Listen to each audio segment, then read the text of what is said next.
Assalamualaikum warahmatullahi wabarakatuh. Jumpa lagi di pertemuan kedua. Sesi ini kita akan membahas tentang data statistik. Beberapa waktu yang lalu kita sudah bahas tentang ruang lingkup dari statistik. Apa itu statistik? Kemudian fungsi-fungsi statistik, termasuk juga manfaat serta peranan statistik dalam semua bidang. Maka sebelum kita jauh melangkah kepada tentang statistik ekonomi, maka perlu kita mengetahui bahwa sumber daripada input dari statistik itu adalah data. Maka perlu kita membahas apa itu data. Data adalah sesuatu yang diketahui atau yang dianggap meskipun belum tentu benar. Jadi sesuatu yang kita ketahui, yang terlihat, yang dapat ditangkap oleh panca indera, itu dinamakan dengan data. Apa yang kita lihat, apa yang kita dengar, itu data, walaupun belum tentu kebenarannya. Data juga digunakan untuk menggambar sesuatu keadaan atau persoalan. Maka dalam statistik, data itu harus benar. Data yang baik adalah data yang bermanfaat, karena data yang bermanfaat ini nanti akan dianalisis dengan alat bantu statistik yang nantinya akan menjadi informasi. Dalam artian, data yang sudah diolah dapat dikatakan informasi, dan informasi itu sangat diperlukan oleh pihak-pihak yang berkepentingan terhadap informasi tersebut. Kemudian, kegunaan data dalam statistik. Umumnya kegunaan data itu ada 3. Data sebagai suatu perencanaan. Perencanaan sesuai dengan kemampuan supaya dapat dihindari yang sulit untuk dilaksanakan. Jadi terhadap satu perencanaan kegiatan organisasi, biasanya perusahaan menggunakan data sebagai alat perencanaan. Maka perencanaan tanpa data akan sia-sia. Di awal kita sudah katakan bahwa statistik mengurangi ketidakpastian di masa yang akan datang, mengurangi risiko. Maka perlu yang namanya data yang nantinya akan menghasilkan informasi. Kemudian kegunaan data dalam statistik itu adalah sebagai alat pengendali. Alat pengendali bertujuan agar bisa diketahui dengan segera kesalahan atau penyimpangan yang terjadi. Jadi nanti akan ada error. Jadi tanpa data kita tidak bisa mengendalikan ketidakpastian yang terjadi di masa yang akan datang. Sehingga kalau terjadi, kita minimal dapat memperbaiki atau mengevaluasi, mengurangi dampak yang lebih besar atau kerugian. Kemudian kegunaan data yang ketiga adalah data dasar evaluasi. Dari hasil kerja, apakah target dapat tercapai atau tidak tercapai, faktor apa yang mempengaruhinya. Sehingga data yang kita gunakan sebagai dasar untuk mendapatkan informasi, kita bisa mengevaluasi kegiatan-kegiatan yang kita lakukan di masa lalu untuk memprediksi aktivitas di masa yang akan datang. Maka data adalah hal yang penting di dalam statistik. Baik, syarat data yang baik ya, tentu harus memenuhi berbagai kriteria. Pertama, data harus objektif. Objektif maksudnya apa? Data sesuai dengan kondisi yang sebenarnya. Data tidak boleh kita asumsikan, kita ambil serampangan. Jadi betul-betul menggambarkan kondisi yang sebenarnya. Kemudian data harus presentatif, data harus mewakili. Data harus bisa mewakili apa yang akan kita analisis atau informasi yang apa yang akan kita butuhkan dari data yang kita gunakan. Kemudian data yang baik itu harus memiliki tingkat ketelitian yang tinggi. Tingkat ketelitian yang tinggi itu nanti artinya apa? Bahwa dengan data yang kita sudah ambil itu, hasil output informasi yang dihasilkan itu benar-benar dapat bermanfaat bagi pihak-pihak yang menggunakan. Dan data yang baik itu biasanya standar errornya lebih kecil, bukan standar error yang lebih besar. Karena dengan standar error yang lebih besar, bisa dikatakan bahwa data bisa memiliki kualitas yang rendah. Kemudian data yang baik, data harus up to date, data harus tepat waktu. Data tidak boleh kita ambil untuk menganalisis kondisi kondisi tertentu, datanya waktunya jauh dari kondisi yang sebenarnya. Di dalam penelitian biasanya data itu maksimal kita ambil 5 tahun. Tidak boleh kita ambil data meneliti kondisi sekarang tapi kita ambil data 10 tahun yang lalu. Ini tentu tidak akan mewakili kondisi-kondisi yang sebenarnya. Kemudian data yang baik itu adalah data harus relevan, ada hubungannya dengan permasalahan yang akan dipecahkan. Ingat di awal bahwa satu penelitian selalu diawali dengan masalah. Maka statistik fungsinya adalah memberikan solusi atau pemecah masalah dari hal-hal yang terjadi. Selanjutnya kita akan melihat data menurut sifatnya. Data menurut sifatnya di statistik itu ada dua. Pertama, data itu kualitatif. Kalau data bersifat kualitatif, datanya itu bukan angka, tetapi memang di dalam statistik harus kita angkakan. Tetapi di sini adalah data dalam bentuk persepsi, pernyataan. Itu kualitatif. Sementara data yang kedua menurut sifatnya itu adalah data kualitatif, data kuantitatif. Maksudnya yang kedua adalah data kuantitatif. Semua data yang dinyatakan dalam bentuk angka, yang benar-benar angka. Jadi bukan persepsi lagi, jadi bukan pernyataan lagi, tetapi memang data itu dalam bentuk angka. Seperti data nanti akan kita bahas, itu ada data rasio, kemudian data interval. Sementara data kualitatif, data bukan angka, itu biasanya datanya adalah data ordinal dengan nominal. Selanjutnya kita akan lihat data menurut tingkatan skalanya. Kalau tadi menurut sifatnya, maka yang berikut ini adalah data menurut tingkatannya, tingkatan skala. Yang pertama, data nominal. Data nominal adalah data yang digunakan untuk kategori saja atau untuk membedakan kondisi-kondisi tertentu. Misalkan untuk, kalau kita lihat dengan penggunaan waktu, siang sama dengan 1, kita beri skalanya 1, sementara malam kita beri skalanya 2. Atau data nominal itu juga bisa kita bercontoh berdasarkan gender. Pria kita beri skor 1, sementara wanita kita beri skor 2. Atau contoh lain juga departemen dalam satu perusahaan. Departemen pemasaran kita beri skor 1, produksi skor 2, keuangan diberi skor 3, SDM diberi skor 4. Jadi sifatnya adalah untuk membedakan saja berdasarkan tingkatan atau berdasarkan nama data tersebut. Maka data nominal memiliki ciri-ciri. Ciri-cirinya pertama, tidak memiliki tingkatan. Dimana kalau kita lihat contoh, pria dengan skor 1 dan wanita dengan skor 2, itu tidak mesti wanita harus tinggi dari laki-laki atau pria karena memiliki skor 2. Jadi data di sini memiliki tingkat kesetaraan. Jadi antara pria dan wanita itu tingkatannya sama saja. Yang kedua, ciri data nominal itu, di data nominal kita tidak bisa melakukan operasi matematika. Dimana kalau kita lihat tadi, pria kita beri skor 1, kemudian wanita kita beri skor 2. Apakah 1 ditambah 2 menjadi 3? Jadi gendernya menjadi gender ketiga. Abu-abu, bukan seperti itu. Tetapi memang data nominal tidak bisa kita lakukan operasional matematik. Kabataku, kita tambah, kita kurang, kita kali.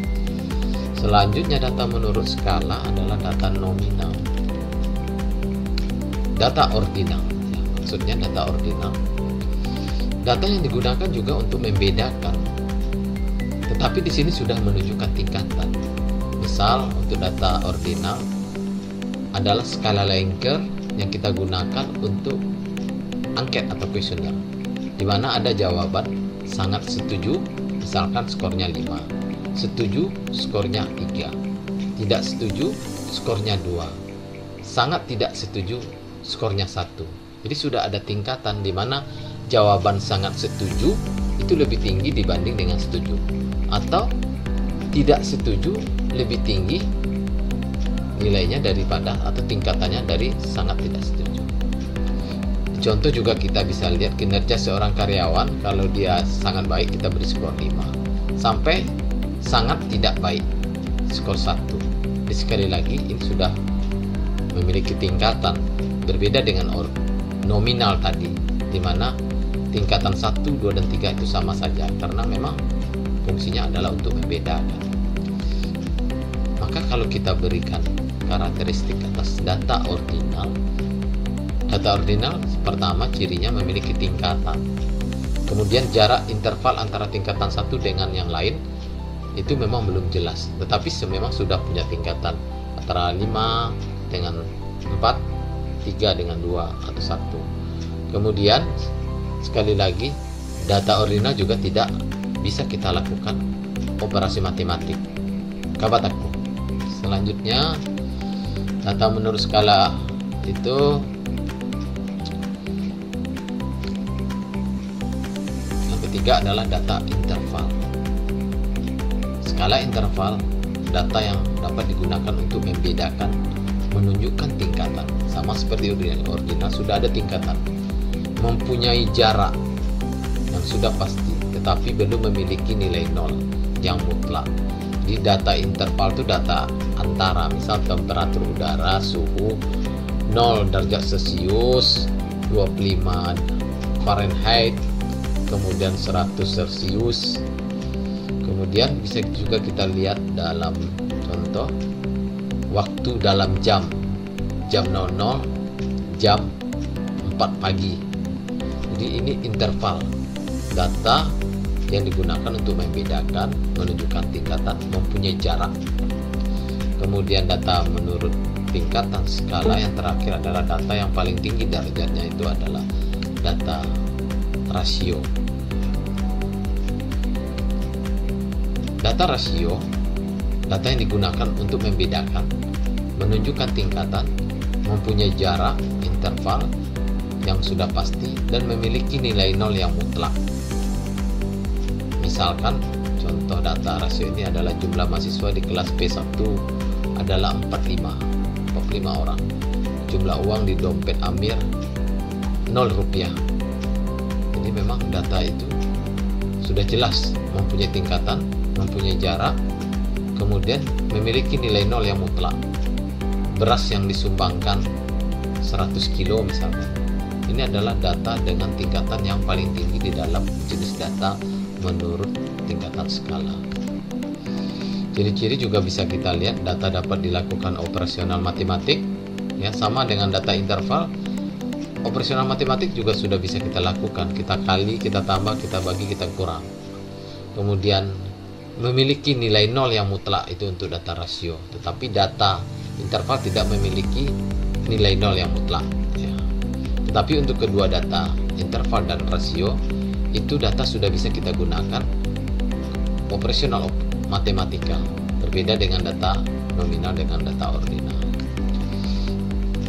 Baik, tentu kita juga harus memiliki pengetahuan. Setelah mengetahui bentuk data, apa itu data, dan tingkatan data menurut skalanya, maka bagaimana kita cara mendapatkan atau mengumpulkan data itu? Maka ada beberapa pendekatan. Pertama, kita bisa mendapatkan data itu melalui kuesioner, penyebaran kuesioner atau angket kepada responden yang kita tuju terhadap permasalahan hal-hal tertentu yang ingin kita teliti, yang ingin kita dapatkan informasinya. Maka biasanya kita bisa dapatkan data itu melalui kuesioner. Misalkan kita ingin melihat sejauh mana respon daripada konsumen terhadap produk tertentu, kita bisa berikan angket yang nanti mereka isi, kemudian kita mendapatkan jawaban dengan hasil kuesioner tersebut. Kemudian pengumpulan data juga kita dapat melalui wawancara dengan pihak-pihak tertentu untuk mendapatkan data yang kita perlukan. Nanti juga di akhir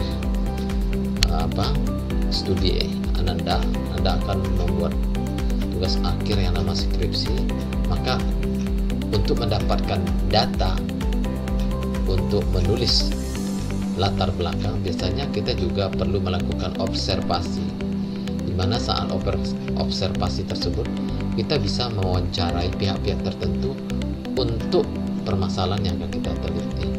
Dan yang ketiga, cara pengumpulan data itu untuk hal-hal yang agak bersifat nyata, kita juga bisa lakukan memperoleh data itu melalui analisis di laboratorium. Jadi analisis data tertentu yang diperoleh melalui percobaan di labor. Jadi ini biasanya adalah penelitian terapan yang menggunakan labor sebagai media untuk mendapatkan data. Kemudian yang terakhir, cara memperoleh data itu adalah kita bisa dapatkan data secara instan, itu hasil pengolahan pihak lain. Kita bisa mendapatkan data tentang tingkat suku bunga, kita bisa dapatkan dari BI mungkin, atau kita ingin melihat sejauh mana tingkat pertumbuhan penduduk di satu daerah, kita bisa lihatkan memperoleh data itu di BPS, yaitu Badan Pengelolaan Data Statistik. Nah, ini adalah bentuk hasil pengolahan data pihak lain yang memang sudah diolah. Selanjutnya, beberapa istilah penting di dalam data dalam statistik itu, pertama, populasi. Populasi ini adalah himpunan atau kumpulan dari semua objek yang akan kita teliti, di mana di dalam populasi itu di sana ada data. Populasi contohnya adalah sekelompok orang, sekelompok organisasi, sekelompok masyarakat, atau sekelompok benda, sekelompok hewan. Itu dinamakan sebagai populasi. Seperti di gambar itu, sekelompok orang antara pria dan laki-laki itu adalah populasi. Sementara bagian kecil dari populasi yang akan kita teliti itu dinamakan sampel. Sampel himpunan bagian dari populasi. Sampel harus memberikan gambaran sebaik mungkin tentang populasi.